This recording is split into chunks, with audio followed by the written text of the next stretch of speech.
Պետական եկամուտների կոմիտեի եւ Հայաստանի ամերիկյան համալսարանի միջև գործակցությունը կընդլայնվի։ Պետ նախագահ Էդուարդ Հակոբյանն ու ամերիկյան համալսարանի հիմնադրամի նախագահ Բրյուս Բողոսյանը փոխըմբռնման հուշագիր են ստորագրել։ Համալսարանի պրոֆեսորադասախոսական կազմը եւ ուսանողները կներգրավեն կոմիտեի նախագծերում, ինչը կնպաստի համալսարանի ուսանողների գործնական գիտելիքների եւ հմտությունների ձեռքբերմանը, ինչպես նաեւ տնտեսական եւ գործարար միջավայրի վերաբերյալ հետազոտությունների կատարելագործմանը։ Այս հուշագրի ստորագրումը հիմք է ստեղծում ակտիվ համագործակցության համար փոխադարձ հետաքրքրություն ներկայացնող հարցերի շուրջ։ Հուշագրի ստորագրման հիմնական նպատակը ոչ միայն ՊԵԿ գործունեության եւ կարողությունների, այլև Հայաստանի տնտեսական զարգացմանը փոխադարձաբար նպաստելն է։ Վստահ եմ, որ այս քայլը կարևոր անկյունաքայլ կլինի ակադեմիական հատվածի հետ փոխշահավետ համագործակցության հետագա զարգացման համար։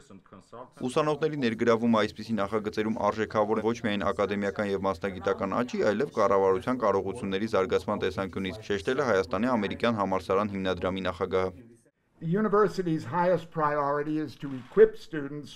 Համալսարանի գլխավոր առաջնահերթությունն է ուսանողներին գիտելիքներով զինել եւ նրանց ճանապարհներ առաջարկել այդ գիտելիքները կիրառելու կառավարության տարբեր օղակներում։ Հայաստանում, ինչպես եւ Միացյալ Նահանգներում, եկամուտների հավաքագրման ամուր եւ արդարացիորեն իրականացվող համակարգը ներառյալ հարկերից խուսափելը եւ գողացված ակտիվների վերականգնումը էական նշանակություն ունի կառավարության պատշաճ գործունեության եւ արդար տնտեսական դաշտի հաստատման համար։ Այս գործընկերության միջոցով մենք կկարողանանք լուծել 21-րդ դարում մեր ազգի առջև ծառացած որոշ հիմնական տնտեսական մարտահրավերները։ Միջոցառման շրջանակում անցկացվել է նաև կիրառական հետազոտությունների աշխատաժողով նվիրված Հայաստանի հարկային վարչարությունում մեքենայական ուսուցման եւ արհեստական բանականության կիրառմանը։ ՊԵԿ նախագահն ընդգծել է, որ կոմիտեն վերջին տարիներին հետևողականորեն ներդնում է ժամանակակից տվյալահենք լուծումներ, աշխատանքը դարձնելով ավելի թիրախային, արդիական եւ թափանցիկ, կարեւորելով միջազգային եւ ակադեմիական համայնքների հետ համագործակցությունը, որոնք իրենց փորձով ու գիտելիքով էականորեն նպաստել են ՊԵԿ-ի ռազմավարական նախաձեռնությունների առաջ մղմանը։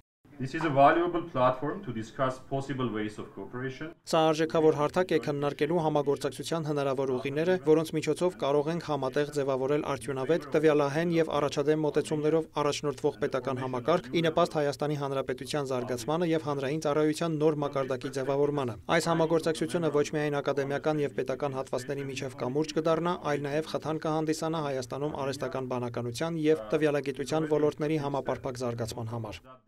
Ես ուզում եմ շնորհավորել Պետական եկամուտների կոմիտեին եւ Հայաստանի ամերիկյան համալսարանին միշտ պատրաստ լինելու աջակցելու այս տեսակի նախաձեռնություններին։ Հուսով եմ, որ շատ ուսանողներ կվայելեն, հնարավորություն ունենալով կիրառել այս տվյալները։ Աշխատաժողովին տեսակապի միջոցով մասնակցում էին նաև գործընկերներ արտերկրից։ Նիկոլայ Ավետիսյան, Հովհաննես Քյոսեյան, լուրեր։